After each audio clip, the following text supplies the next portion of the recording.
Le thème que je me suis proposé pour aujourd'hui, c'est pandémie et peur, éléments de réponse du yoga et de la psychologie, avec comme toile de fond les textes Yoga Sutra Patanjali. Mais avant tout, je voudrais remercier l'invitation de l'Union européenne de yoga parce que c'est pour fêter les 50 ans donc, de l'initiation de l'Union européenne de yoga. À cette époque, mon père, je me souviens qu'il nous en parlait, qu'il partait pour ces rencontres. Et en fait, il était ami avec Gérard Splitz parce qu'à l'époque, on habitait au Maroc. Donc, voilà. Je voudrais surtout avancer pour qu'on ait du temps pour travailler. Et la première chose que je voudrais vous montrer, c'est le plan que je me suis proposé. C'est en premier, on va parler du point de vue de la psychologie et ensuite, on va parler du yoga et essentiellement de Patanjali. Je m'excuse, je me suis avancée trop vite. Voilà. Donc, en fait, on va commencer par pandémie. Pourquoi pandémie? On y est en plein dedans. On y est tous touchés. Nous au Portugal, vous en France et de l'autre côté de la planète. En fait, on a eu l'Organisation mondiale de la santé qui a déclaré son état d'urgence en janvier 2020. Et en mars 2020, ils ont mis en place les mesures de protection essentiellement dû à la saturation des services de soins intensifs. Pour beaucoup, c'est la première fois que nous sommes touchés par un problème de santé publique global, transcendant les frontières, les classes sociales, les origines techniques. Tout cela nous rappelle un peu la vague de la pandémie du sida dans les années 80 et 90. Mais bon, la pandémie, tout au début, nous, on était assez tous incrédules. Nous ne sentions pas vraiment touchés par ce problème. Il était loin, de l'autre côté en Asie. Or, cette situation se propage très vite. Et on a même la communauté scientifique et médicale qui en est submergée. En fait, rapidement, on est confronté avec des images traumatisantes. Le transport de morts à l'appel par les militaires italiens, les alignements de cercueils aux États-Unis. Bien, c'est pour n'en nommer que quelques-unes. En fait, cette pandémie, elle nous rapproche chaque fois plus et elle s'établit dans la vie des gens et se développe chaque fois plus autour de nous, une peur pour les adultes et bientôt pour les enfants aussi. C'est la peur de contracter la maladie, c'est la peur de mourir, c'est en fait qu'en sorte les gens se renferment chaque fois plus sur eux-mêmes et restent bien clôturés chez eux dans la peur qu'il arrive quelque chose. Mais en fait, on parle de peur. Qu'est-ce que c'est la peur? Ça signifie l'effroi, l'épouvante, la crainte, mais en fait, la peur, c'est une émotion. Elle accompagne la prise de conscience d'un danger, d'une menace. Elle amène les gens à fuir, à se défendre. Du point de vue neurologique, c'est l'activation de l'amygdale. Du point de vue biologique, c'est un instinct de survie qui permet aux animaux d'éviter des situations dangereuses. Il existe plusieurs interprétations. Celle qui me parle le plus, c'est celle dont la peur est pour nous protéger et survivre aux difficultés de la nature, comme dans le temps, contre les ours ou bien les tigres. Aujourd'hui, évidemment, c'est inutile que de parler de se protéger d'ours ou de tigres, mais on a d'autres épreuves. Les voitures, la vitesse des voitures, les immeubles à haut étage, les tours, les ponts, la vitesse, les avions, bref. En fait, avec la pandémie, commence à se générer chaque fois plus des sentiments nouveaux, émotions nouveaux, comme l'anxiété, le stress, la phobie, et dont spécifiquement la peur de la mort. Avoir peur, en fait, c'est une émotion qui est naturelle et qui existe au besoin de survie.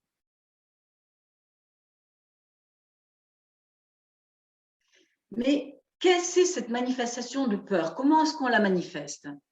Elle est très différente de personne en personne. Parfois, elle est cachée avec des petits sursauts, des petites obsessions, d'autres dans des crises bien plus extrêmes, des attaques de panique.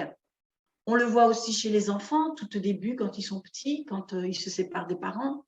À l'adolescence, c'est plutôt parce qu'ils sont, la mort les obsède.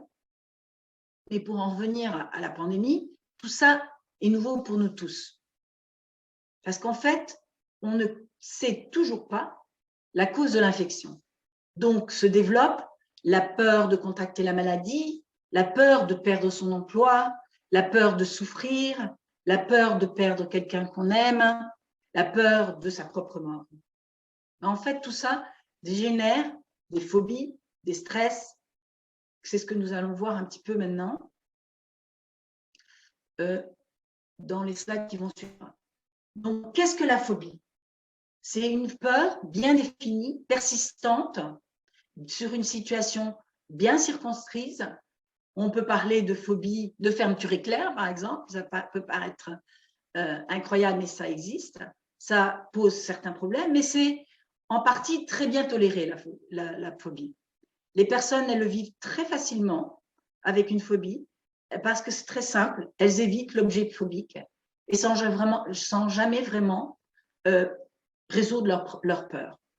Au Portugal, on a une étude qui a été faite en 2009. Il y a une prévalence de 10 à 13% de la population qui ont des phobies, et essentiellement chez les femmes.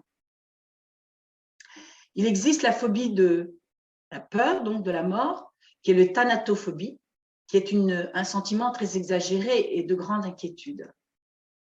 Mais on va voir le stress. Ça nous crée aussi du stress. Le stress, c'est une réaction physiologique de l'organisme qui est naturelle devant une situation bien précise de pression et d'agression et qui disparaît quand la personne s'éloigne du problème. Et nous avons ce graphique qui montre la performance que l'on peut avoir de notre tâche d'éveil en situation de stress. Cela veut dire que quand on est dans une tâche très simple, et c'est les petits tirets qui montrent ça, c'est l'action, c'est l'attention qui se maintient, mais par contre, on a une courbe. Quand la tâche est difficile, elle retombe. Cela veut dire que quand le niveau de stress est trop haut ou trop bas, la performance, elle aussi, elle est affectée. Et c'est ce que est représenté par une courbe en cloche qui a été dessinée par Robert Diels et Dodson dans les années 50 et 60. Mais en fait, il faut la distinguer de l'anxiété. L'anxiété, c'est une peur qui est beaucoup plus diffuse. C'est un stress permanent face à une situation et un environnement très particulier.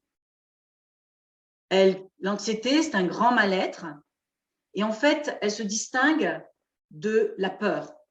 C'est Watson et Ekman qui ont distingué et qui disent la peur, elle est générée par des comportements spécifiques d'évitement et de fuite, tandis que l'anxiété, elle est un résultat de menaces perçues qui sont incontrôlables et inévitables. C'est pour ça que la médecine psychiatrique en a défini le trouble de l'anxiété dans le manuel diagnostic de statistiques et de troubles mentaux, DCN. Et les troubles d'anxiété se définissent en 3 catégories physiologiques, par exemple les douleurs, les maux de tête, les nausées, les tensions musculaires, les palpitations, les sueurs froides, comportementaux, évitement de pleurs, ronger des ongles, les tics, les agitations motrices, et cognitifs dans les difficultés de concentration, dans les déficits cognitifs, dans les croyances irrationnelles. En fait, l'anxieux est systématiquement appréhensif, craintif toujours que le pire va arriver. Mais il existe d'autres troubles de l'anxiété, les obsessions, les compulsions, les anxiétés généralisées, les troubles de panique, les troubles de stress post-traumatique.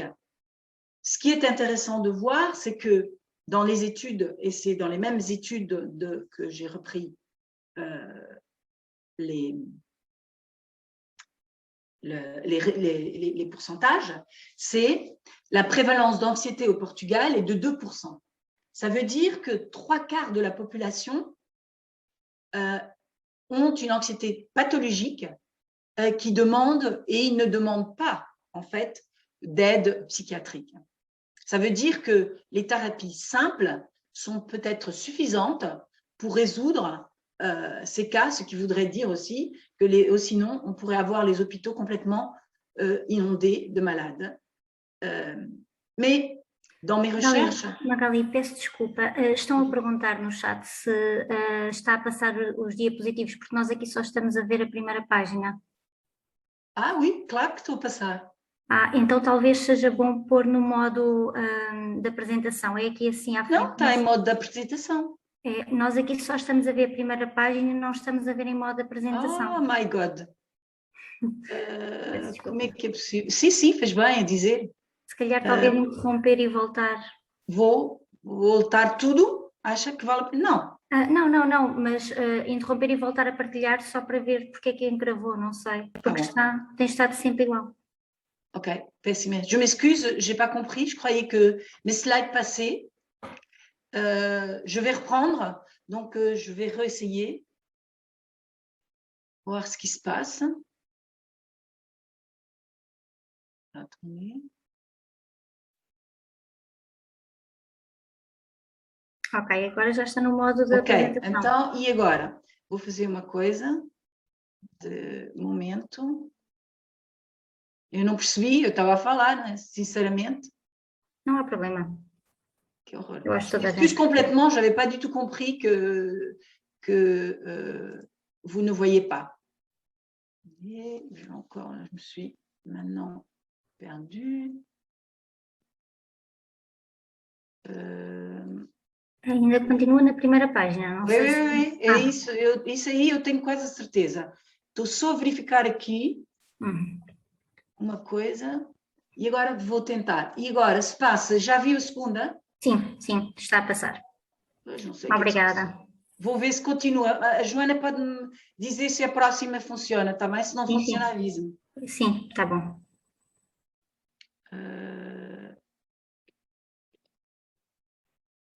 Donc, je vais essayer de revenir un peu sur mes slides. Donc, j'avais dit au début que je vais diviser ma première partie, je vais parler de la psychologie et après, je vais parler du yoga. Et en ayant comme toile de fond les Yoga Sutras de Patanjali. Je vais essayer de changer. Voilà, j'aimerais que vous me dites si ça a changé pour vous. Johanna Mudo? Oui. Ok, oui. Non sei que se passou, je ne sais pas. Je fais exactement la même chose. Et ça ne passait pas tout à l'heure, je ne sais pas. Je suis désolée, heureusement que vous m'aviez prévenu. En fait, j'étais en train d'expliquer ce que c'était que la pandémie. Et je vais donner quelques descriptions tout à l'heure. Je ne vais pas me répéter. Je vais passer les slides. Et s'il y a quelqu'un qui veut me demander quelque chose ou qui n'a pas compris quelque chose, je veux bien reprendre. Peut-être ce n'est pas une mauvaise chose. Si vous avez une difficulté, est-ce qu'il y a quelqu'un qui voudrait dire quelque chose sur une question? Je vais passer mes slides jusque là où j'étais. Donc, je vais parler des peurs, de l'importance de la peur. Est-ce que c'est la peur? Après, j'ai montré quelles étaient les manifestations de la peur en général, en montrant que c'est en fait l'importance de la survie. J'ai parlé des phobies et des prévalences de la phobie ici au Portugal. J'ai montré la courbe de stress en montrant que l'attention, elle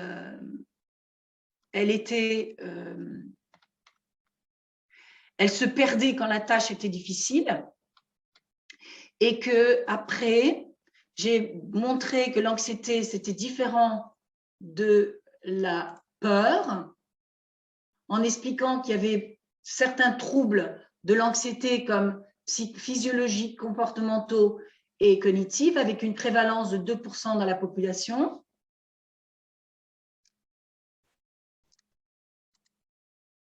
Et j'allais parler de l'anxiété liée à la pandémie.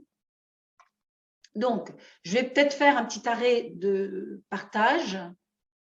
Je voudrais un petit peu pour ça faire.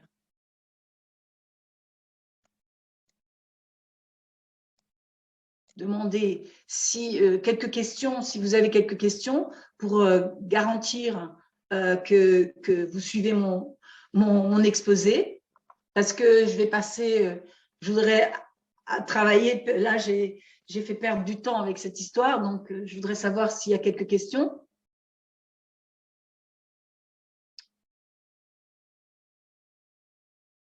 Non? Je peux avancer? Faites-moi ça si c'est OK. OK, c'est bon, je continue. Merci. Donc, en fait, ce que je voulais dire, c'est que j'ai trouvé une étude qui a été faite aux États-Unis sur la pandémie et qui nous explique, en fait, qu'avec la pandémie, on a une augmentation de 72% des Américains qui disaient être affectés par la pandémie, justement parce qu'ils ont fait une étude en mars 2020 et en fait, il avait été fait une autre enquête 2 semaines avant. Il y a eu une augmentation de 32% de la population. Donc, on voit clairement qu'avec la pandémie, la peur a augmenté et probablement aussi augmenté des probables troubles mentaux. En fait, il existe une corrélation, cela montre qu'il existe une corrélation positive entre l'infection et les victimes du Covid-19 et l'inquiétude croissante. Ces résultats, en fait, ils suggèrent une augmentation possible des maladies mentales suite à la pandémie. Cette étude aussi, elle montre que la peur d'être infecté ou de mourir est une des causes les plus importantes des troubles de la santé mentale. Mais ensuite aussi, il montre que la perte de l'emploi ou la peur de perdre son emploi est aussi une préoccupation majeure qui pourrait être à l'origine des troubles mentaux. J'ai trouvé une autre étude qui nous montre aussi une chose qui est très importante, j'ai trouvé qu'elle était intéressante, cette étude. C'est une étude qui a été faite en Israël et qui montre l'augmentation de la préoccupation émotionnelle qui concerne des situations de sécurité liées à l'anxiété de la mort, qui augmentent par la peur de la vague de terreur. En fait, ces résultats indiquent vraiment une préoccupation accrue qui est liée aussi à l'anxiété de la mort. En fait, ce lien est très prononcé, comme vous pouvez le remarquer, dans le trait d'augmentation en tiré par les personnes qui sont exposées par les médias, plus que ceux qui sont en contact direct avec avec la terreur. Mais bon, ça suffit de psychologie. Je vais passer donc à maintenant un peu de la psychologie liée à Pantajali, on va dire comme ça. mais on va parler un peu de yoga rapidement. Comme vous savez, yoga, c'est une darshana, une des 6 darshanas, qui est en couple, on va dire comme ça, avec Samkhya. Et en fait, j'ai trouvé dans Samkhya Karita, dans le premier verset, on va dire, que la souffrance, elle est séparée en 3 origines. Il y a Adyat Mika, qui est la souffrance qui provient de soi-même, Adyat Bhutika, qui vient des autres, et Adyat Dhammavika, qui provient des calamités naturelles. Mais en fait, c'est la première cause de souffrance adhyatmika qui est celle dont Patanjali se réfère. Et aussi, cela rejoint la psychologie, car elle aussi, elle s'intéresse à la souffrance qui provient de soi-même et parfois à celle qui vient des autres. Mais en fait, souffrance, klesha, qui est la traduction que l'on donne, elle est bien plus complexe que ça. Donc, j'ai été chercher des définitions de 3 auteurs. Et j'ai pensé à Jean Papin, qui l'a définit comme des afflictions, des souffrances qui affligent la conscience et la conditionnent. Tara Michael, elle l'a défini comme des facteurs de servitude. Et Georges Sobars, qui lui, il l'a défini en titre en disant les éléments de servitude, affliction et flagelle. Donc, comme vous le voyez, on est tous dans une souffrance et en fait, dans le Yoga Sutra 2, donc dans le 2e pada, le 3e aphorisme, il est énuméré les 5 causes de souffrance. Et j'ai trouvé ce dessin qui me semble très significatif de ces 5 causes de souffrance. Donc, on a avidya dans la racine, en fait, celle qui est liée à toutes les autres. Et donc, Patanjali, on considère la première souffrance, l'ignorance. Donc, c'est l'ignorance, la méconnaissance, c'est la source des autres 4 causes de souffrance. C'est le manque, en fait, de conscience en opposition à vidya. Et on a donc les 4 causes asmita, qui pourrait être traduit à individuation, aspect de l'ignorance qui consiste à considérer ce qui n'est pas soi comme étant soi. Le raga, l'attachement, l'ignorance qui consiste à s'identifier à des expériences de plaisir. À dvesha, aversion, l'ignorance qui consiste à se complaire dans les états misérables, provoquant un désir d'opposition et de résistance. Puis, on a le dernier, abhinivesha, qui est la peur de la mort et qui est de se cramponner à la vie aussi. En fait, toutes ces ignorances sont des expériences très douloureuses. Et c'est intéressant de voir que dans la pandémie, on est en contact direct avec les peurs et essentiellement la peur de mourir. Et donc, on y est directement, psychologie et yoga nous rejoint. Donc, ça m'a obligée à faire de la recherche, ce que veut dire Abhinivesha, qui est donc dans le Yoga Sutra 2.9. Et j'ai pris plusieurs auteurs et leurs définitions. Donc, on a Françoise Mazet, qui était très liée à Gérard Splitz. Et elle dit « L'instinct de conservation est lié au sentiment que l'on a de son importance et enraciné en nous, même chez l'érudit. » Taini, il dit c'est le puissant désir de vie qui domine même l'érudit. Yangar le traduit comme l'instinct de la préservation, l'attachement à la vie, la plus subtile des afflictions, et elle existe même chez les sages. Desikachar, qui est donc fils de Krishnamacharya, il dit l'insécurité est le sentiment inné d'anxiété devant l'avenir. Elle affecte aussi bien les ignorants que les sages. Bernard Bouanchot, il dit la peur de la mort est établie même chez l'érudit. C'est l'amour à la vie, la peur de la perdre. Propre en soi, ça porte en soi sa propre génération. Et Georges Sobars, dans son livre de Ishidenshi, il le définit comme la peur de la mort représente le désir très puissant de vivre engendré par la peur de la mort. C'est la somme de toutes les peurs qui convergent vers la peur de mourir.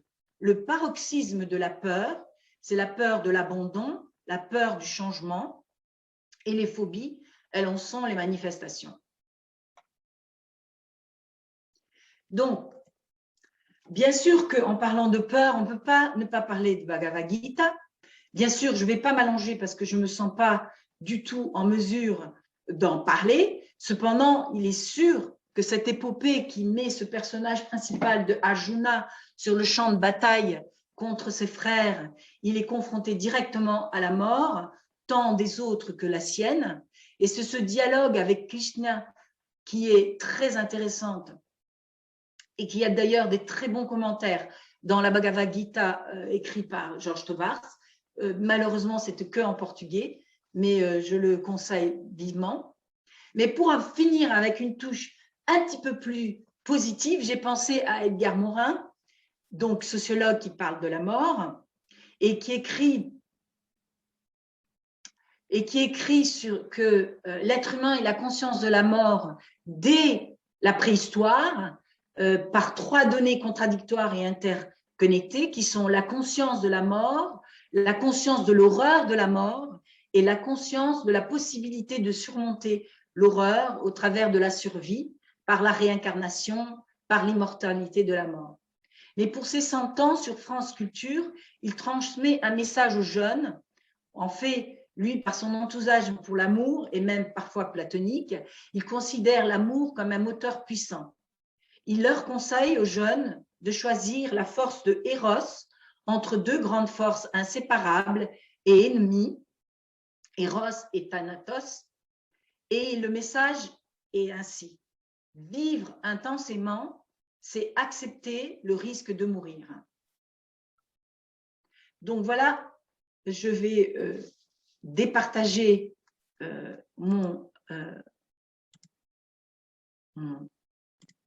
alors, je me suis perdue parce que en fait, je ne vois pas où je me suis en train de partager. Je suis désolée, il faut que je départage.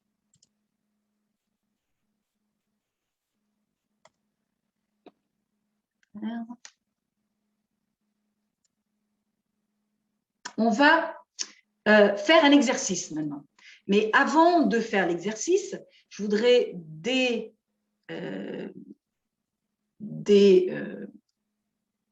terminer, et j'aimerais que vous me dites si le passage… ah voilà, je vois qu'il est là, mais je ne l'attrape pas, je suis désolée, il est là. Magali, está a tentar interromper o compartilhamento, talvez em cima. Sim, mas não consegui aceder e por isso… Em cima, não… ok. Já está? Bon. Ok. Donc, en fait, maintenant, on va commencer à faire des exercices bien plus pratiques. J'ai un peu fait le cadre de la situation pour que vous voyez quels sont mes points de rencontre, dans ce que j'appelle le pont.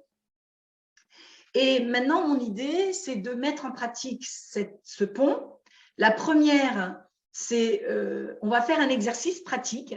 Et donc, je vais vous demander d'utiliser des matériaux parce que vous allez bouger. Vous n'allez pas rester à me regarder.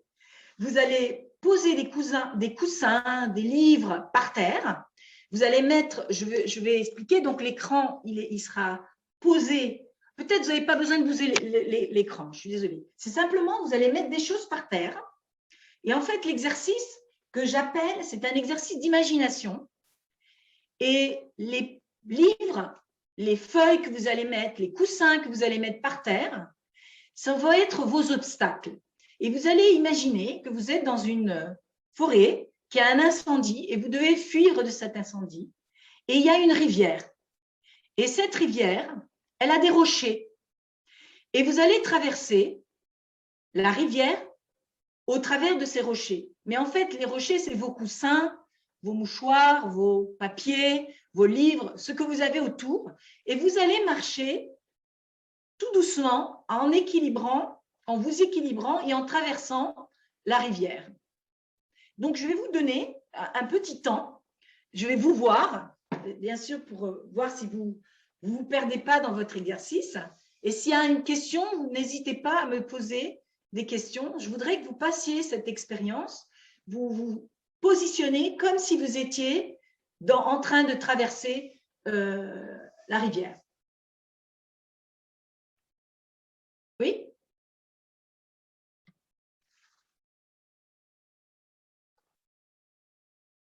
Et il y a quelqu'un que qui ne partage pas l'écran, qui est la Virginie Charrier. Si vous pourriez mettre l'image, peut-être je pourrais vous aider.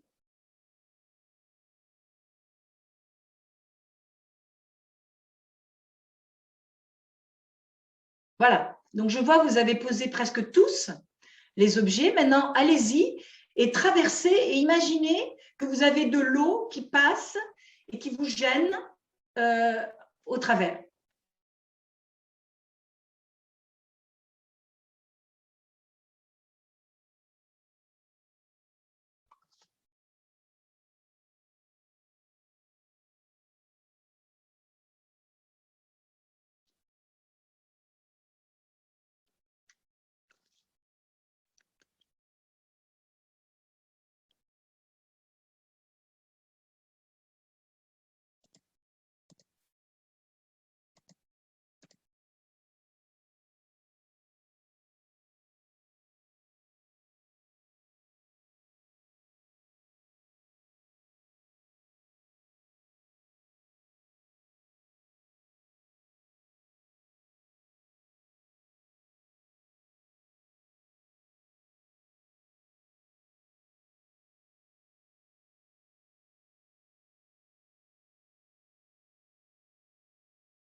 Je crois que vous avez tous fait déjà l'expérience et la sensation de la fuite.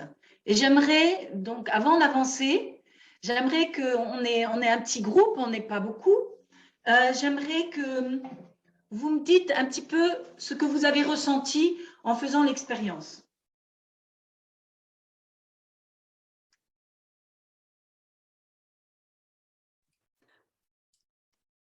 Je vous écoute. Je sentais que j'étais très concentrée. OK. J'avais Oui. rien d'autre dans ma tête que mettre mes jambes sur une pierre. OK. Tout l'autre était perdu. Oui. Donc ça c'est l'objectif, c'est ça. Parce qu'en fait, si on est vraiment dans une situation de grande vigilance, on est concentré. La plupart du temps, on est concentré. Il y a souvent, c'est ça, bon, ça c'est encore une autre question, on pourrait parler, mais l'anxiété, c'est pas ça. C'est encore différent, c'est que justement les gens, ils sont pas dans la réaction, ils sont dans la panique. C'est différent. Est-ce que quelqu'un d'autre voudrait parler, dire son expérience?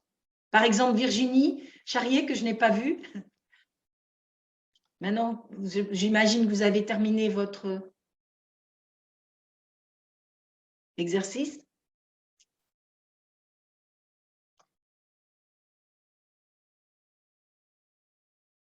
J'ai l'impression que Guy, vous voulez dire quelque chose, non?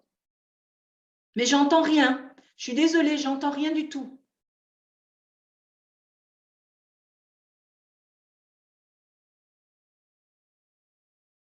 Non, pas encore. Est-ce qu'il y a quelqu'un d'autre qui pourrait prendre la voix en attendant? Parce qu'à mon avis, c'est votre système, je ne sais pas. C'est l'ordinateur parfois. Est-ce qu'il y a quelqu'un d'autre qui voudrait dire quelque chose sur son expérience?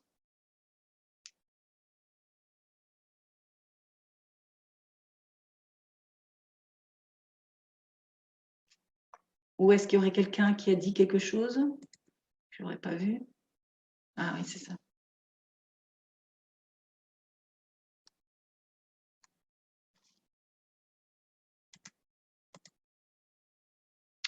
OK.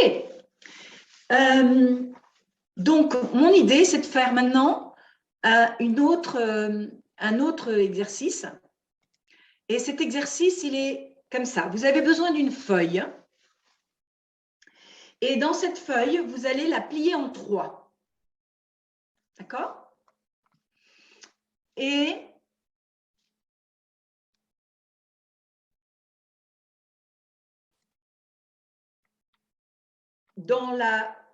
en fait, en la pliant, vous avez besoin d'une feuille pliée en 3 et vous allez écrire.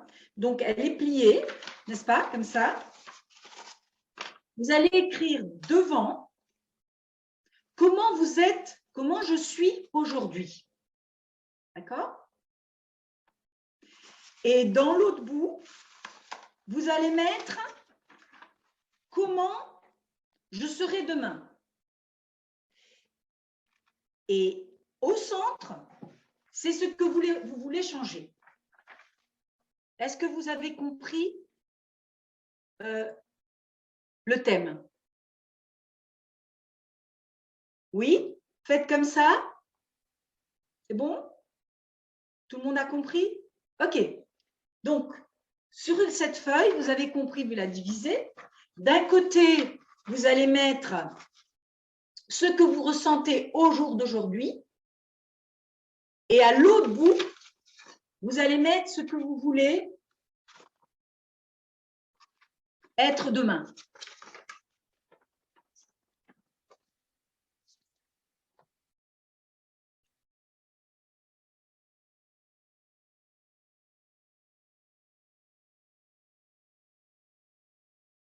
Alors, je vous vois, vous êtes tous concentrés, vous êtes en train d'écrire, c'est bien.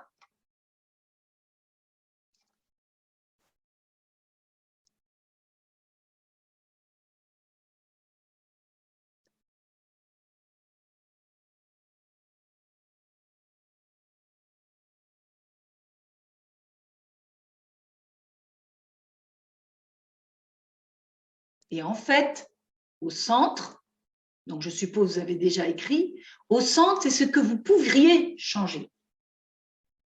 Ça va, Guy, vous arrivez ou pas, du coup? Non, j'entends toujours pas. Mais je vois que vous avez Non, il y a quelque chose. OK.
Ce que j'ai fait.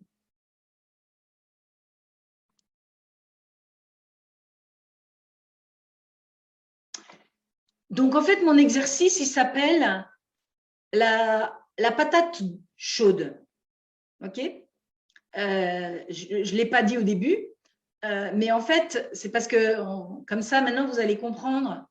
En fait, je suppose que vous êtes déjà au centre et que vous êtes déjà en train de voir comment vous pourriez changer aujourd'hui pour demain, n'est-ce pas? Et en fait, maintenant, vous allez tourner la feuille à l'autre côté et vous allez avoir la patate chaude qui est votre problème. Quel est le problème qui vous empêche d'avancer? Et je vous propose de le mettre sur cette feuille. Joana, está entendendo o que eu vou dizendo? Não há ninguém que fala português, pois não? Non. Okay. Donc, je demandais simplement s'il y avait personne de portugais avec qui je devais traduire.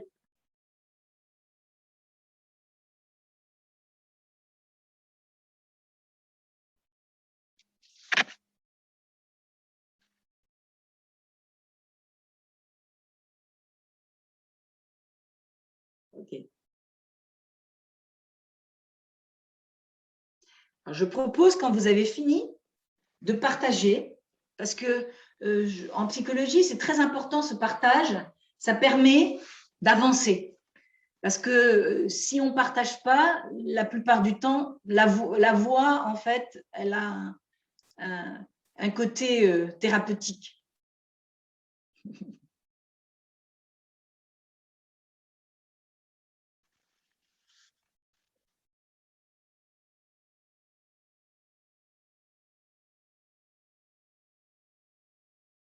Oui, ça pourrait être tout à fait. Les obstacles, peut-être des points d'appui. Tout à fait, Guy. Tout à fait. Je suis tout à fait d'accord. L'important, c'est de savoir faire, parce qu'il y a les obstacles, ils ont toujours une souffrance, n'est-ce pas? Et la souffrance, elle est là, on ne peut pas la nier. Elle existe. Ça, c'est une question qui est très importante. C'est qu'on doit accepter la souffrance, surtout certaines souffrances. Par exemple, on peut imaginer, on parle de la pandémie, je pense au deuil d'être cher, c'est une souffrance. On ne peut pas l'oublier, on ne peut pas le nier. Elle fait partie de notre soin de soi. C'est sain que d'être triste et d'avoir un deuil et de l'accepter. Mais après, dans tout ça, il faut en tirer des choses positives. Et bien sûr que ça peut être des points d'appui, énormément, effectivement. C'était ce que vous vouliez dire tout à l'heure? Ah oui, super. Bonne idée d'avoir écrit. Merci beaucoup pour cette participation, parce que c'est positif. Il y a quelqu'un qui a écrit? D'autres?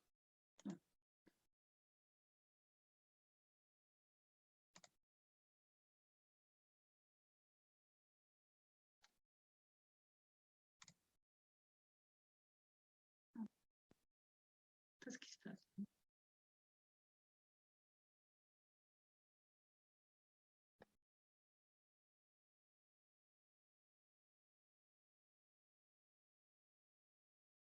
Ok. J'ai l'impression que j'arrive pas à faire j'arrive pas à revenir sur les slides que j'avais mis. Donc, je pense que je vais continuer en parlant. Et s'il y a des doutes, vous me dites. Donc, maintenant, j'aimerais bien aussi que vous participiez et vous me dites si ça a été difficile que de construire le avant, le après, le centre, comment vous voyez la chose, que ça vous a aidé dans quelque chose. Je sais, vous n'avez peut-être pas beaucoup de temps, mais c'est important que vous compreniez qu'en psychologie, on a ce côté et on donne plus de temps, évidemment. Moi, je voudrais faire une pratique encore.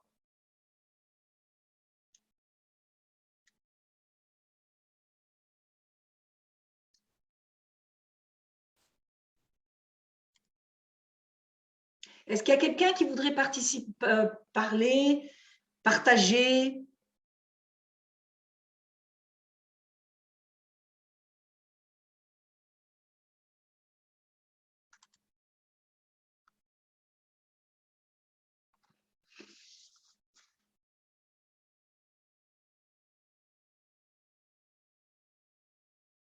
Ma patate chaude et la fatigue. La fatigue. Je suis très bien, mais un petit peu fatiguée. Oui. Donc, demain, Oui. Je suis bien aussi, mais non, sauf fatiguée. Oui, en fait, la fatigue est peut-être un obstacle. Hein. Et en fait, ça demande beaucoup. Il y a une chose qui est très importante, et quand on est professeur de yoga et même psychologue, il y a une des choses qu'on dit qui est très important, c'est être auto-cuidado, donc l'auto-soin. Et en fait, c'est très important de se respecter. Parce que si on ne se respecte pas par rapport à ses besoins, par rapport à ces obstacles qui sont quand même très importants, ils vont avoir un impact à un moment donné. Donc, c'est important d'essayer de les contrer, de trouver une solution. Oui, merci. De rien, Joël, merci. Qui veut parler de sa patate chaude?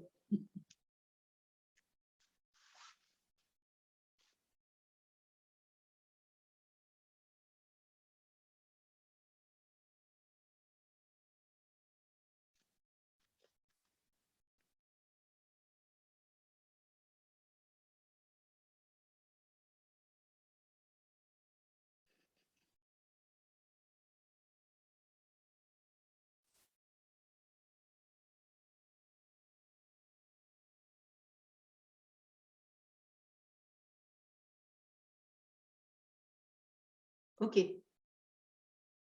Donc, pas de souci. Je pense que c'est un exercice que vous pouvez après travailler avec vous-même, après, quand vous aurez un petit temps. Maintenant, j'avais quelques questions à poser qui pourraient être intéressantes de se positionner par rapport justement aux peurs et quel que soit d'où vient la peur, mais où est, et la première question que j'ai à vous poser, quelle est la partie de l'imagination dans la peur?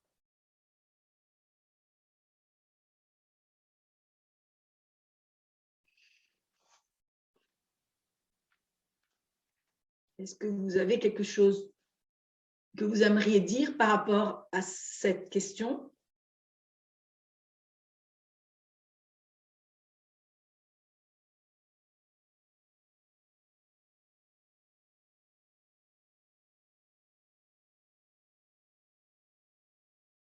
Il ne faut pas oublier que l'imagination fait partie d'un des vritti du cinquième pada, du premier pada, où il dit, ou dans Patanjali, il dit, on a 5 vritti qui sont causes de perturbation, et l'imagination, elle fait partie de ça.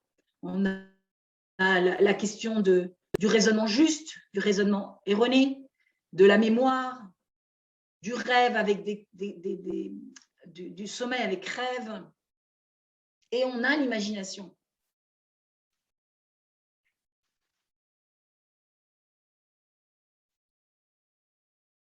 Une question qui a plus à voir avec le yoga, ça serait de penser la suivante question. Bien sûr, je n'ai pas la réponse. C'est, est-ce qu'on peut dire que développer la connaissance réduit la peur?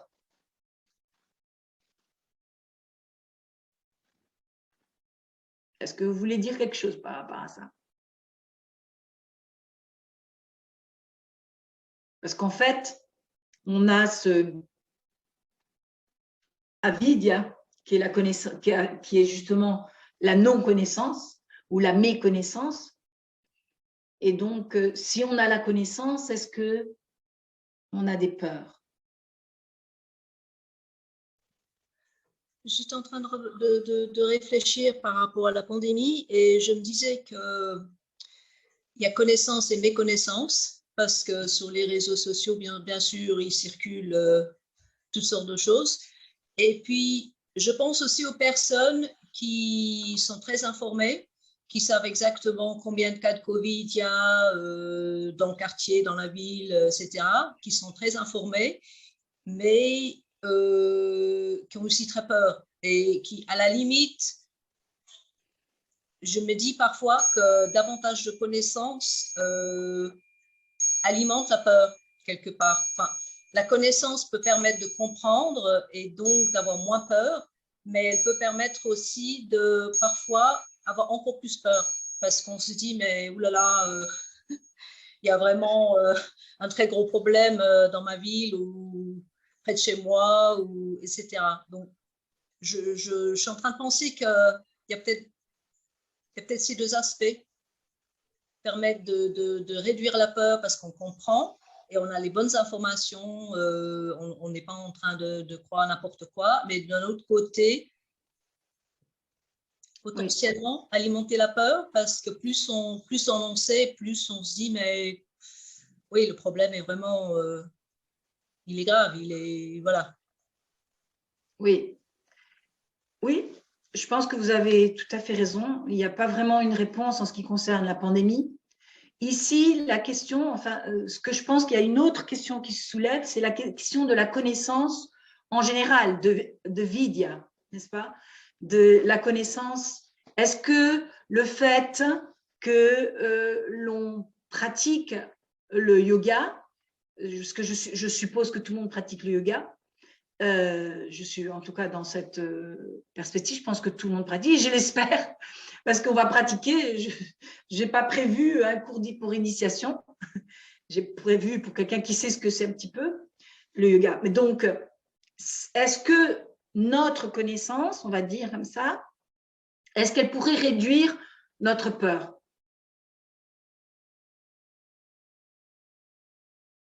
Est-ce que vous avez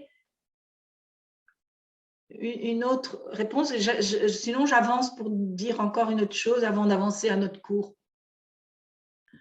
Je pense que oui, que quand on sait plus, on devient plus clair.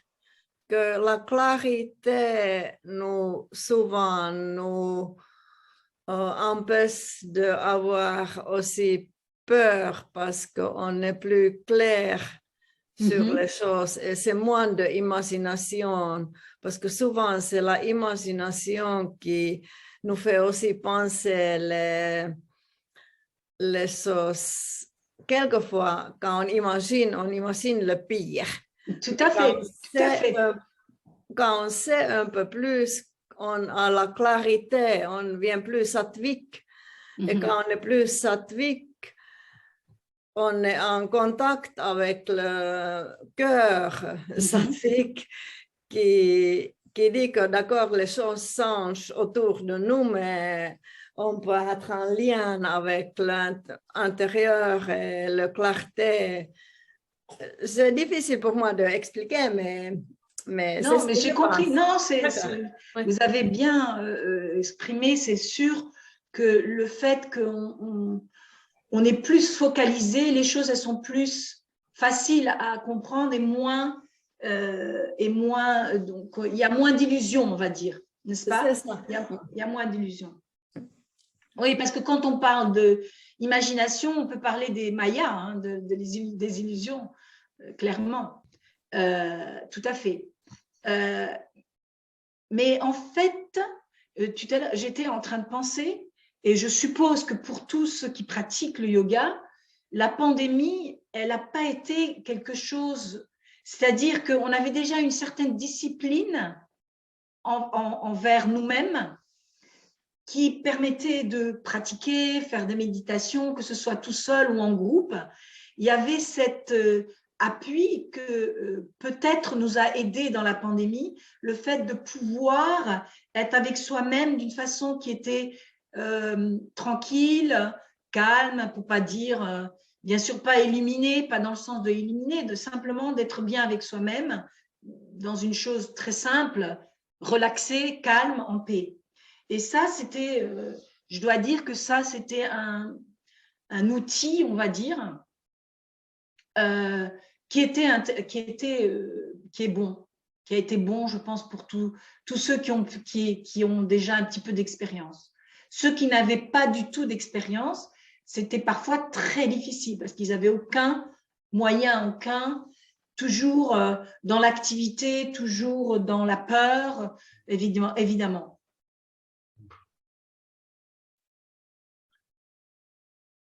Est-ce que vous auriez encore un autre commentaire à rajouter?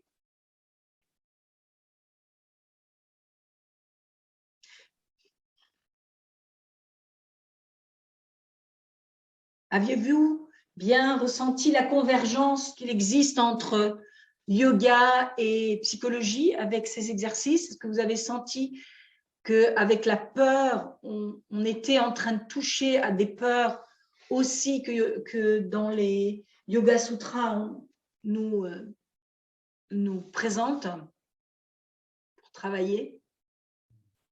Vous l'avez senti dans les exercices? Oui? Ok. Est-ce que vous voulez rajouter un commentaire? Parce que maintenant, je vais vous proposer faire une petite série de yoga pour justement nous concentrer sur ce qui est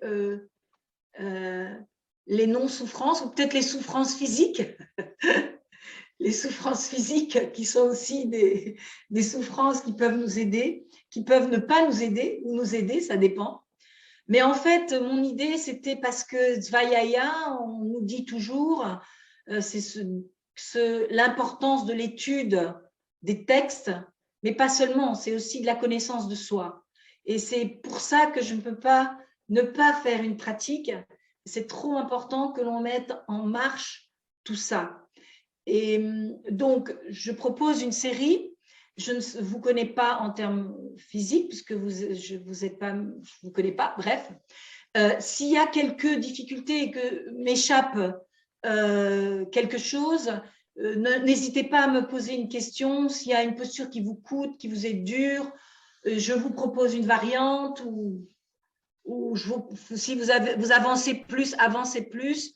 Faites-le beaucoup, c'est pour vous guider, mais faites-le beaucoup pour vous. D'accord?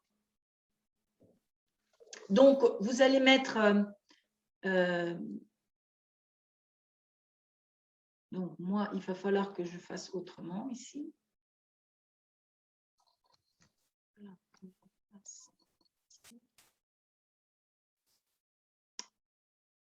Je sais pas pourquoi.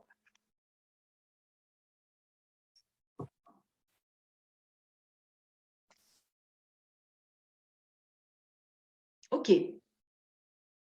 Donc, on va se mettre debout pour commencer. Ah, voilà. J'ai pensé que ça serait bien de commencer par Surya Namaskar. Donc, je vous demande de faire Surya Namaskar, la série que vous êtes habitué à faire et que vous faites régulièrement. Faites-le. On se positionne, mettez-vous en position pour que je puisse vous voir aussi, que pour si quelque chose qui...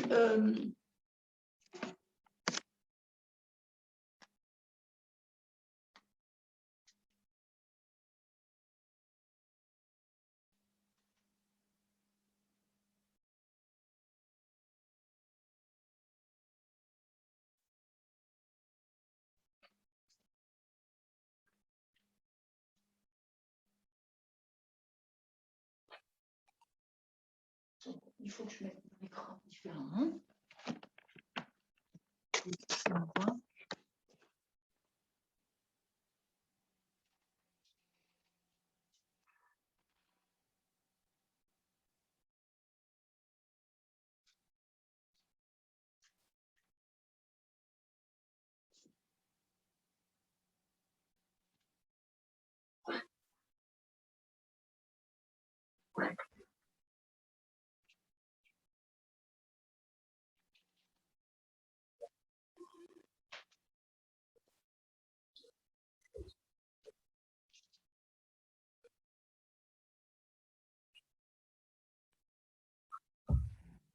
Par contre, j'entends du bruit maintenant. Je sais pas.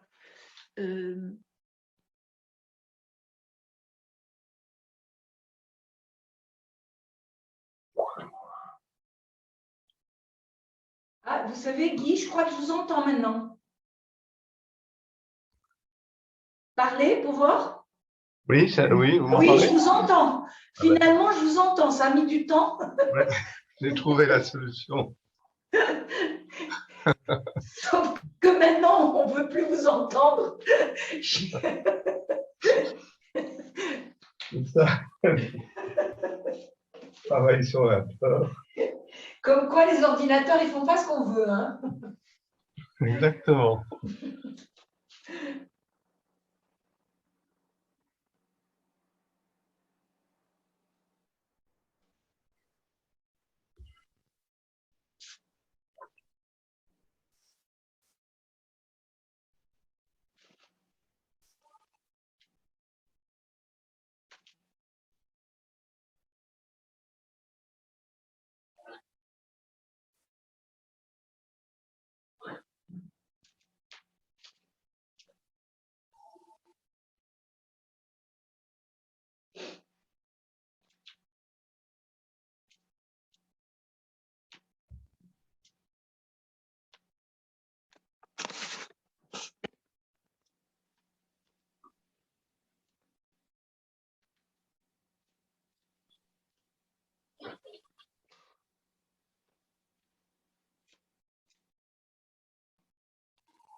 Ok.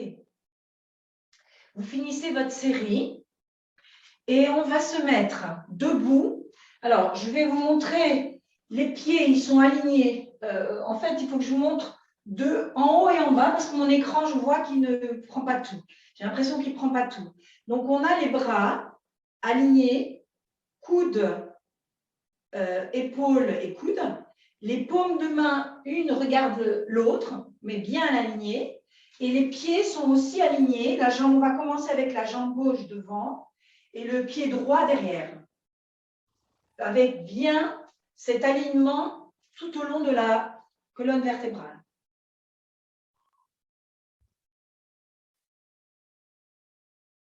Et on reste dans cette posture.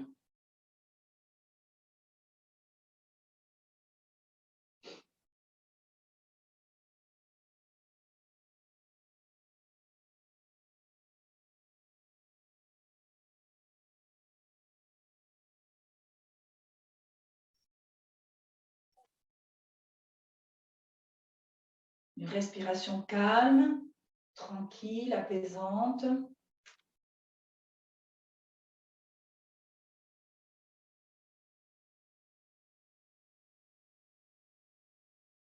Bien, regardez en face de vous.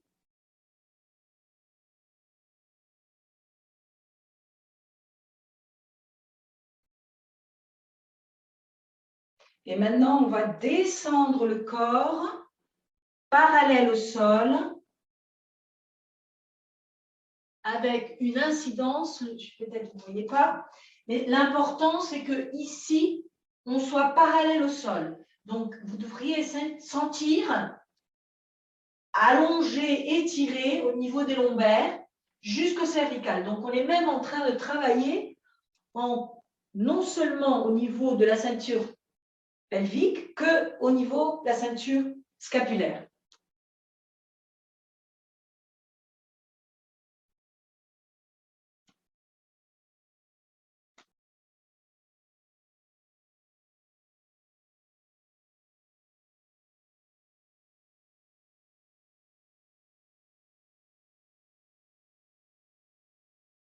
Et on revient. On se maintient encore dans cette position parce qu'on va tourner sur le côté. Je vais me mettre de côté pour que vous puissiez voir. On regarde la main de devant. Toujours le coude de devant aligné avec le coude de derrière.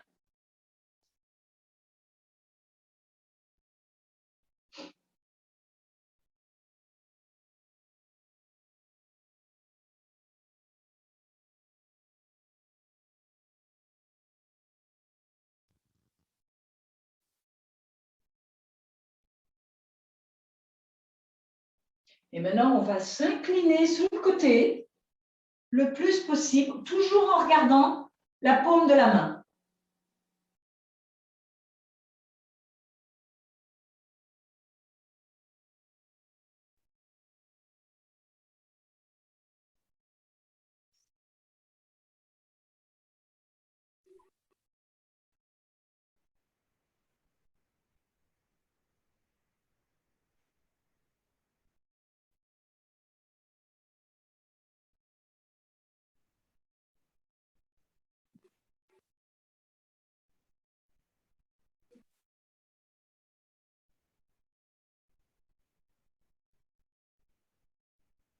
Et on remonte doucement, toujours lentement. Et on va tourner les pieds de l'autre côté. OK? Donc, on fait la même chose de l'autre côté, toujours avec les bras en hauteur. D'abord, première phase, on regarde devant à l'infini, le corps bien dirigé, mais cette fois du côté de la jambe droite. Et on se maintient.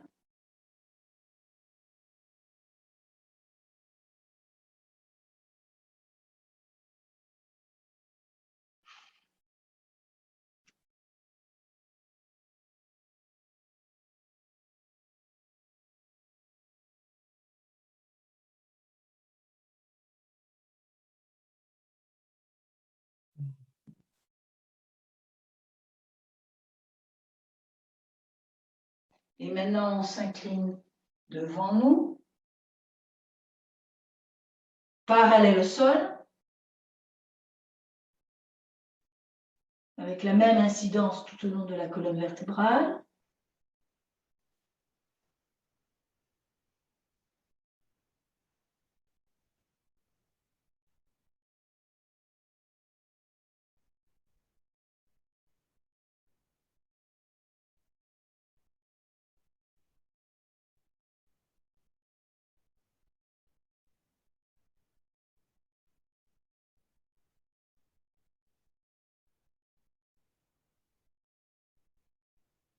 Ok, et on revient.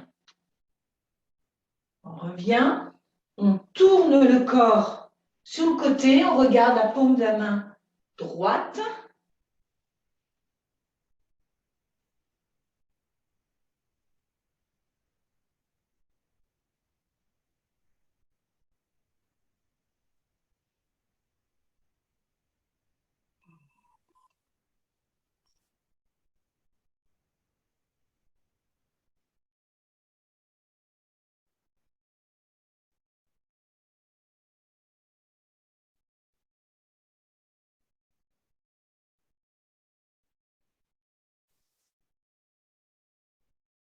Et on incline sur le côté droit maintenant. Étirement latéral, toujours en regardant la paume de la main droite. Étirement du côté gauche.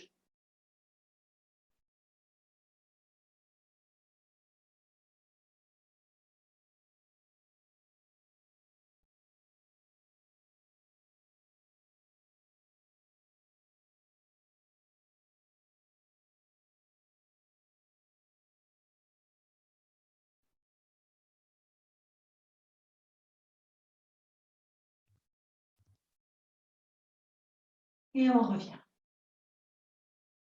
On revient. Et je suppose que vous souhaitez vous baisser les bras. Baissez les bras, venez vers l'avant. On se met vers l'avant. Relaxez bien les épaules. Essayez de vous recentrer avec les jambes écartées. Ce qu'on va faire, on va aller devant. C'est-à-dire qu'on va descendre tout doucement vers le bas. Et on pose les mains devant nous. Et on regarde en hauteur. C'est-à-dire qu'on allonge la zone lombaire.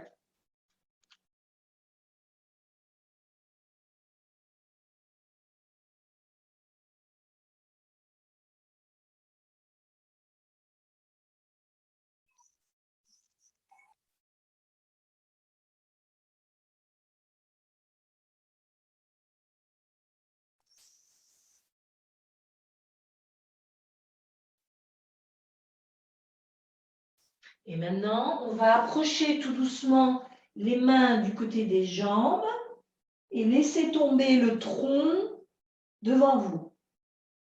C'est une petite inversion.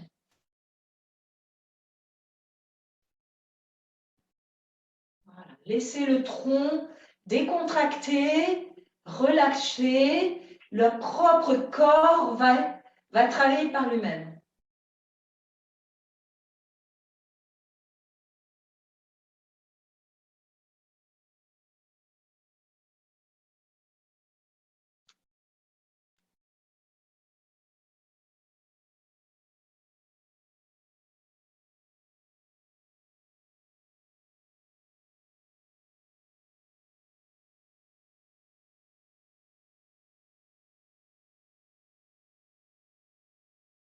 Et on va se relever tout doucement. La tête en dernier, très important. On va joindre nos jambes. Ok, je vais rester. Vous allez joindre vos jambes, retrouver votre équilibre, votre centre de gravité ici. Donc les épaules bien sur les omoplates, nos genoux légèrement pliés, le regard vers l'infini.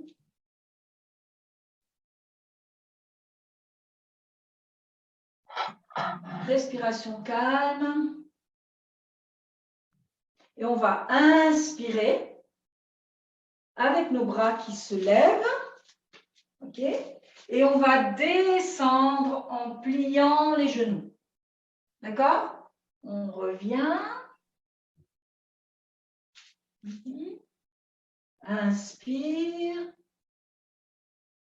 On baisse. Et on va commencer par baisser et aligner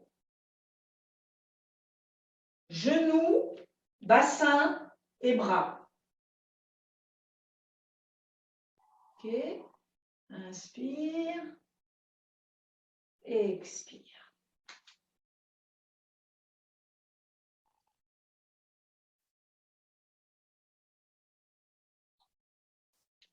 Et maintenant, on va rester comme ça.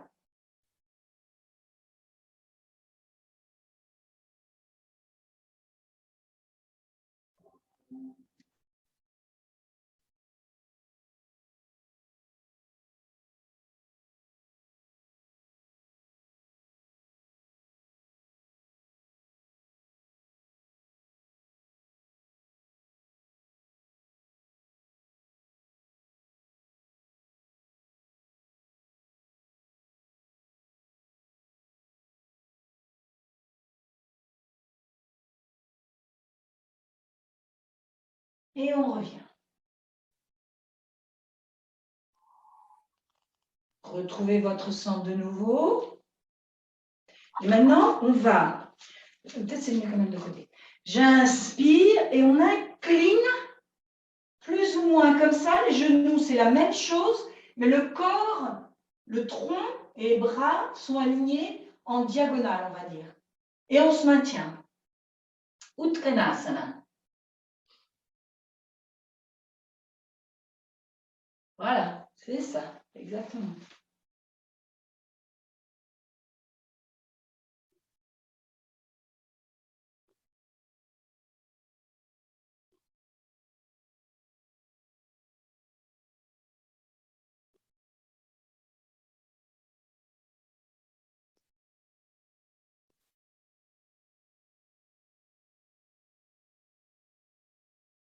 Et on revient.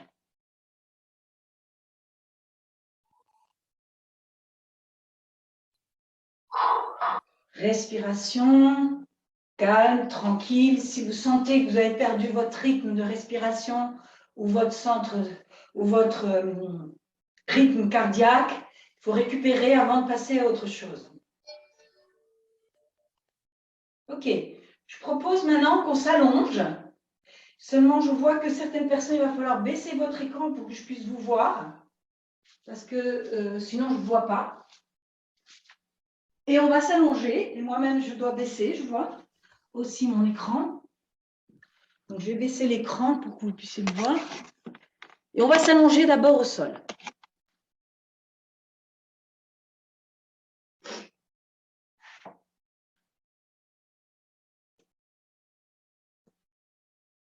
Ok. On plie les genoux. On va inspirer, les bras se lèvent. Expire, le tronc se lève. Inspire, les bras descendent. Expire, le tronc descend. C'est bon? Vous avez tous, si vous n'avez pas compris, je répète. Hein?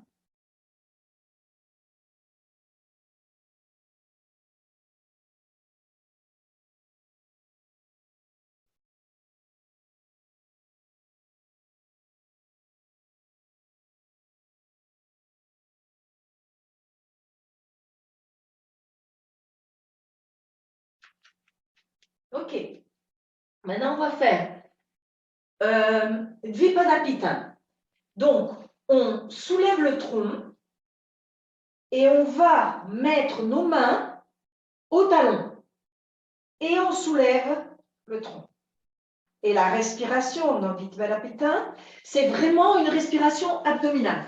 Qui ne touche pas les talons, ce n'est pas un problème. C'est surtout les mains qui vont en direction des talons. C'est ça qui importe. Et la tête, je ne vois pas les têtes, mais la tête, le menton, doit toucher le sternum. Le sternum, ce n'est pas le sternum, c'est ici dans la ceinture scapulaire, dans le creux, ici. Très important. Cervicale au sol et on se maintient comme ça.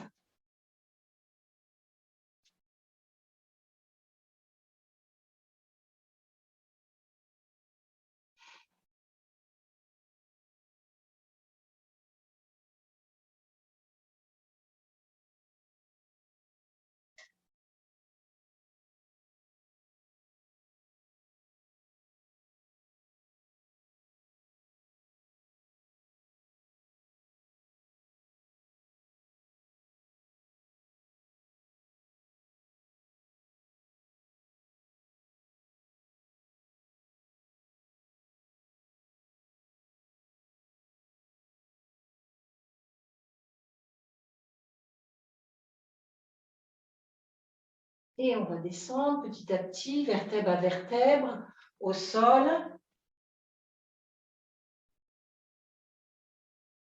Et on va décontracter la zone de la tête. La tête va d'un côté et de l'autre.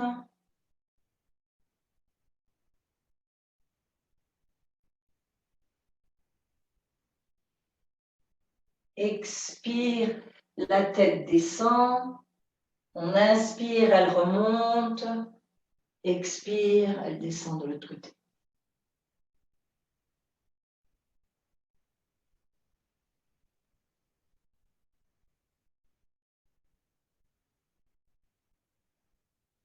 Maintenant, je propose à qui sait faire le Sarvaganasana, donc la chandelle, de monter la chandelle. Qui a difficile, je propose de faire ce que j'appelle, voilà, mettre les mains derrière la tête. Ceux qui ne veulent pas le faire pour quelques raisons, justement des souffrances physiques, ça peut arriver. Je propose de soulever les bras et les jambes comme ça, tout simplement. Ou sinon, ceux qui n'ont pas de souci avec Sarvaganasana, de le maintenir le plus immobile possible.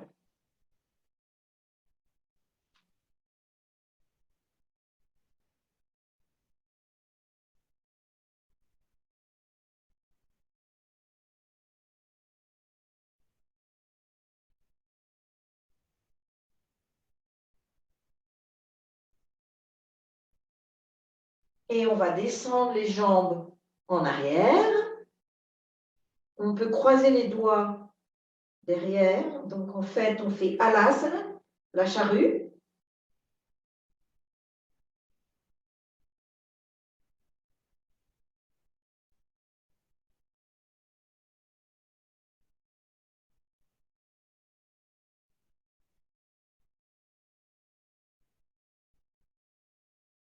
Bien sentir qu'on étire la colonne vers le ciel.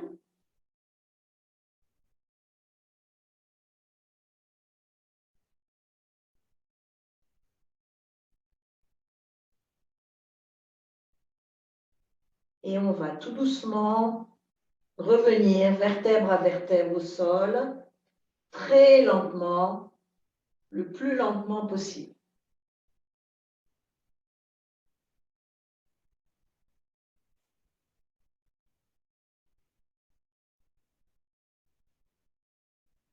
Quand les pieds touchent le sol,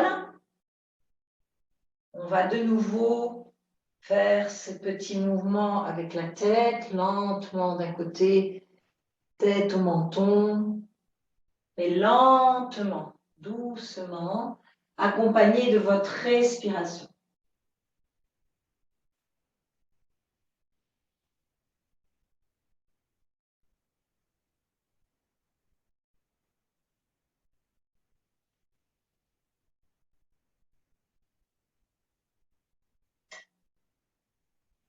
Maintenant, nous allons poser nos mains en dessous du bassin, paume des mains vers le bas, et on va soulever le tronc en avant pour laisser tomber la tête en arrière.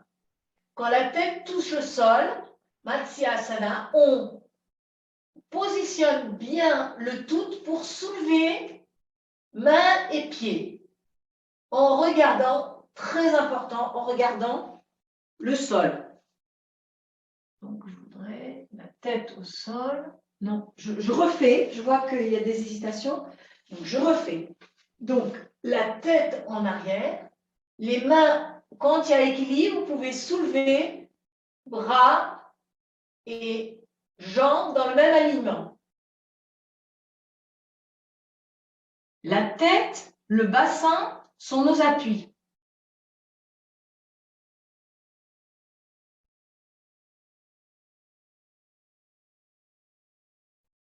Si ce n'est pas possible, on soulève que les mains. Si c'est trop dur, les jambes soulevées, c'est que les mains.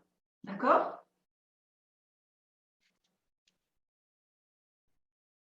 Comme ça. Et petit à petit, on revient, on glisse la tête, on pose les mains, on fait 2 respirations complètes.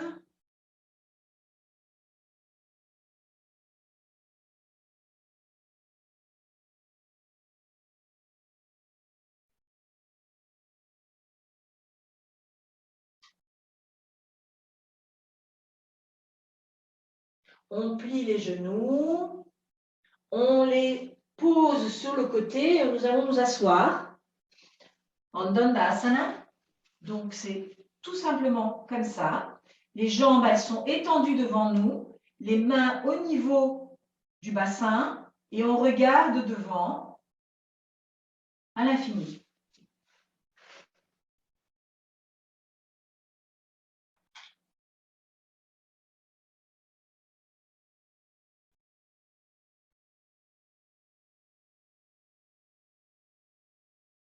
L'idée, c'est éviter d'avoir le bassin qui aille en arrière comme ça, arrondi. Si c'est le cas, pliez vos genoux pour que le dos soit le plus droit possible et qu'il y ait cet alignement épaules sur omoplate.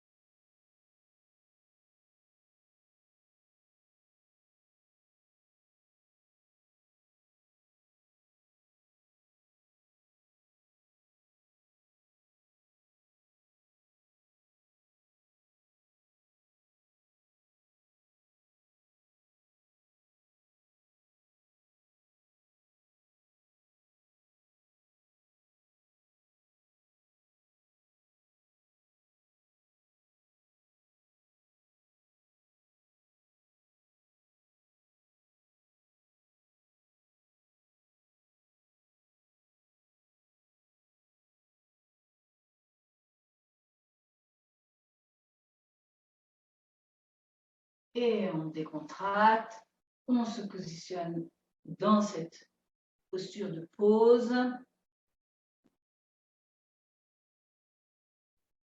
La tête pose sur les genoux.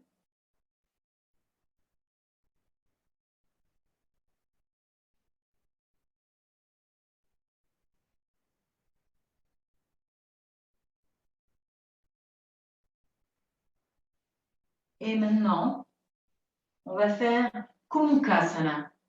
Donc, Kumukasana, c'est la jambe gauche se positionne au sol et l'autre droite dessus, de façon à ce que nos genoux se rejoignent. Ce n'est pas une torsion, c'est plutôt une ouverture du bassin ou une fermeture du bassin. Si c'est difficile, je propose que la jambe de derrière, dessous, elle se étire. D'accord ? Je vais montrer, je vois que ça ne se voit pas. Je vais baisser mon écran. La jambe de dessous, si ce n'est pas possible, elle peut être étirée. D'accord ? OK. Et le dos droit. C'est très important, c'est qu'il y ait toujours cet alignement. Ce qui est demandé dans cette posture, c'est qu'on ait les deux muscles fessiers en contact avec le sol. Mais si ce n'est pas possible, ce n'est pas grave. L'important, c'est d'avoir cet alignement de la colonne vertébrale. D'accord?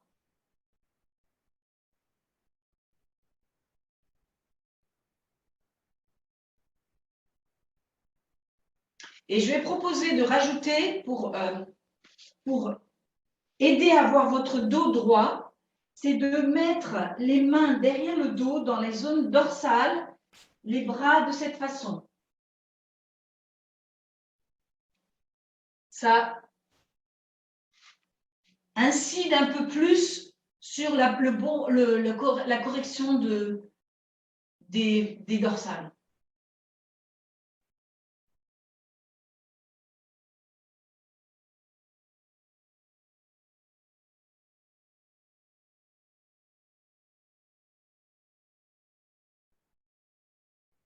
Et maintenant, on va incliner notre tronc devant nous.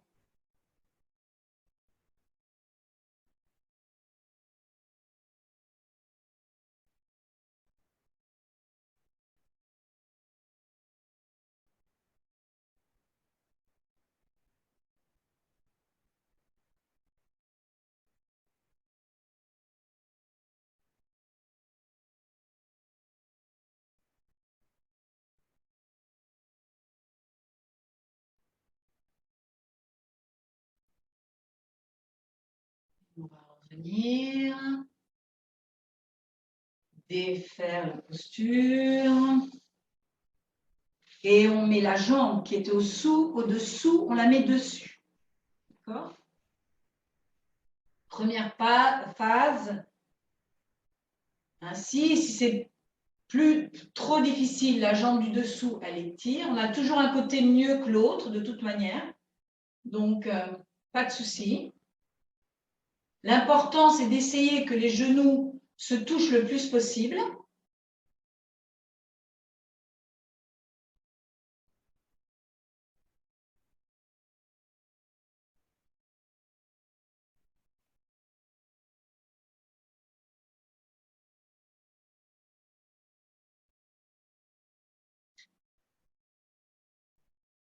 Et maintenant, on va poser derrière le dos la même chose que tout à l'heure. On les met derrière au niveau des dorsales. Bien positionner notre colonne vertébrale. Une respiration tranquille, en regardant bien en face de vous.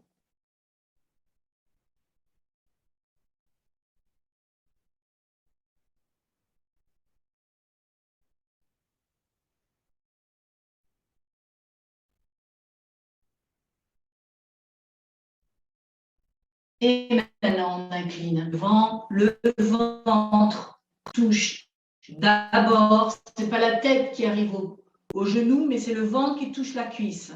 Et on se maintient.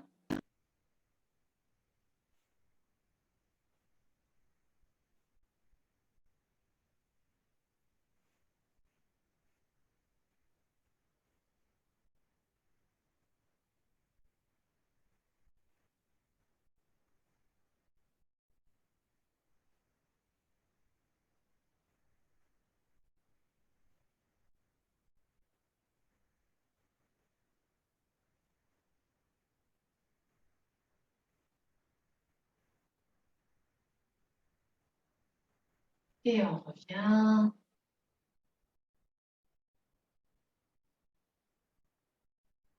Et on va défaire la posture et on va de nouveau écarter les jambes et nous maintenir droit.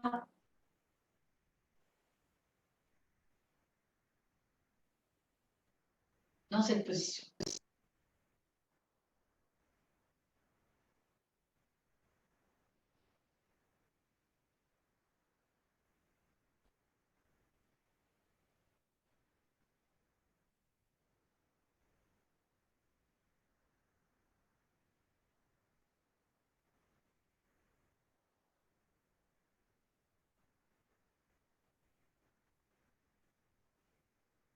Et si vous le sentez, que vous êtes disponible d'avancer, avancer devant, toujours, c'est ce que je vous disais, toujours dans le sens de faire en fonction de vos possibilités, jamais sans forcer, toujours en relaxant. Il faut utiliser notre propre corps pour travailler la relaxation et les souffrances dans ce cas plutôt physiques. Elles sont tout à fait nos appuis à ce moment-là.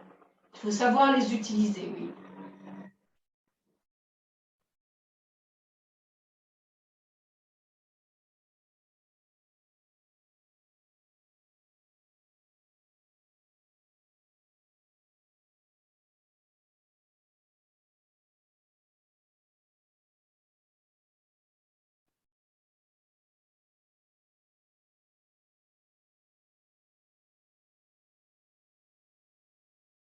Et on va remonter tout doucement.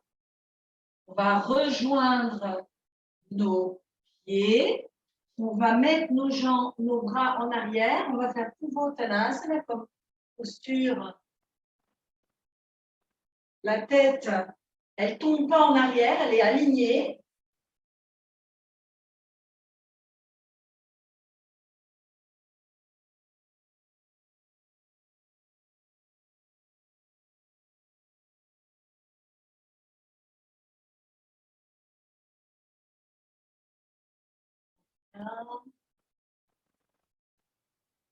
Une pause.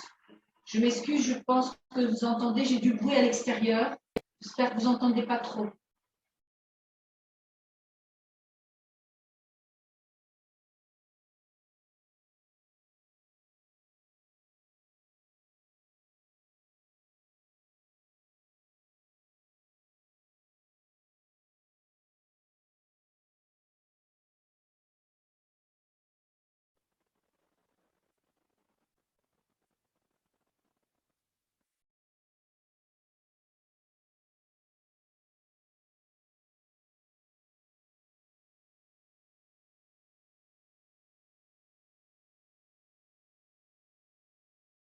Maintenant, on va s'asseoir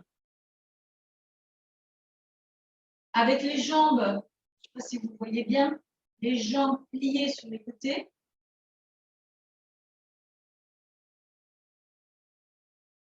Alors, on va faire une petite torsion dans cette position, c'est-à-dire qu'on va attraper notre coude en arrière et la main, elle va passer devant le ventre et on tourne du côté de la main.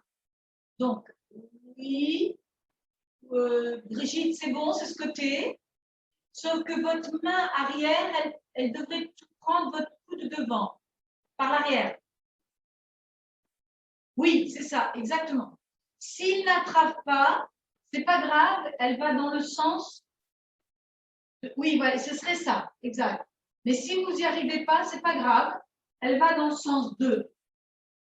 C'est correct. Les autres, je ne vois pas, je ne sais pas vous corriger.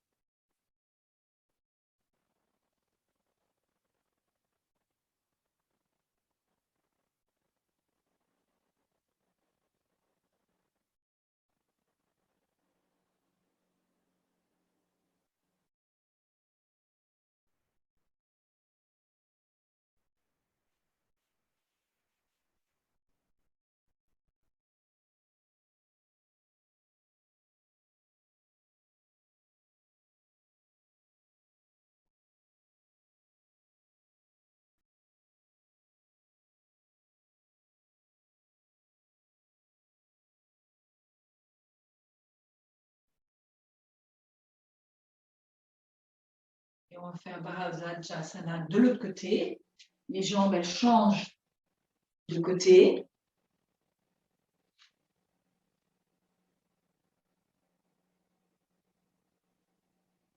On attrape cette fois le coude opposé et on la passe la main devant.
Ok, on défait la posture.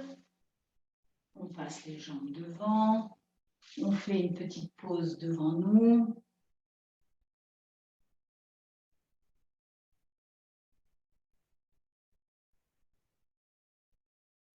Bien récupérer votre respiration.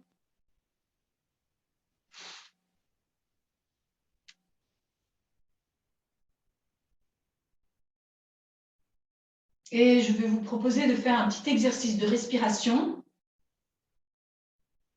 qui est fait de la suivante manière. Je vais enlever mes lunettes. On est bien aligné, bien sûr. Choisissez une posture confortable. Et on va faire la chose suivante. C'est qu'on va expirer narine gauche et on bouche la narine droite et notre visage se tourne du côté gauche. On inspire, deux narines, on bouche la narine gauche et on expire narine droite. On revient, on inspire deux narines, on expire deux narines, on descend, on inspire, on relève complètement la tête et on descend à l'expire et on reprend la séquence. En fait, c'est la respiration des 4 visages. Donc, on a gauche, droite, bas, en haut. OK? Vous avez attrapé, il y a des doutes, je peux le refaire une autre fois s'il y a des doutes. Si c'est bon, faites comme ça. OK? C'est bon. Personne, tout le monde a l'air d'avoir compris. C'est bon. Alors, allez-y à votre rythme. Et surtout une respiration lente. D'accord?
comme maintenant, vous allez terminer votre cycle et vous allez faire des respirations tranquilles et calmes à votre rythme.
Et maintenant, je vais vous demander de faire un home, chacun de son côté, faisant une bonne inspiration et une expiration en disant home.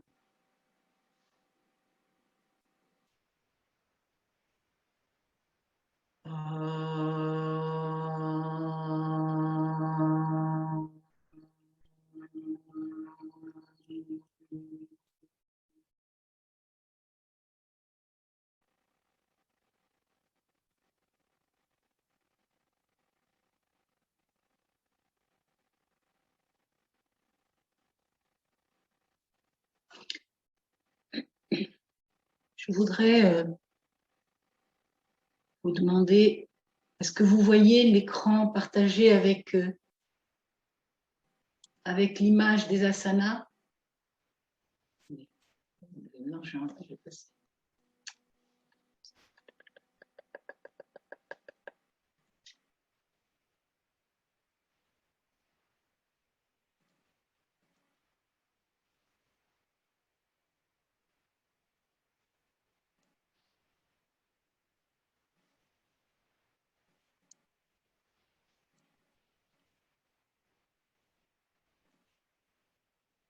Est-ce que vous voyez ou pas? J'ai besoin que vous dites si vous voyez. Ok, oui. D'accord, merci. Je m'excuse. Je suis un peu perdue avec cette histoire. Comme tout à l'heure, vous ne me voyez pas. Donc, en fait, j'ai retrouvé mon slide et je voudrais terminer avec une petite blague de Philippe Geluck qui... Est-ce que vous arrivez à lire? Non. Oui? Il y a quelqu'un qui est avec le son, je ne sais pas qui c'est.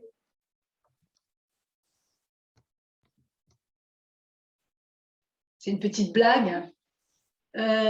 Tant que nous sommes là, Épicure a dit, tant que nous sommes là, elle n'est pas. Quand elle est là, nous ne sommes plus. Et en japonais, Ishigo Ishi-e signifie, que cette calligraphie, qui est très belle d'ailleurs, qui dit tout se passe qu'une seule fois et tout est unique. Voilà. Et j'ai terminé ma présentation.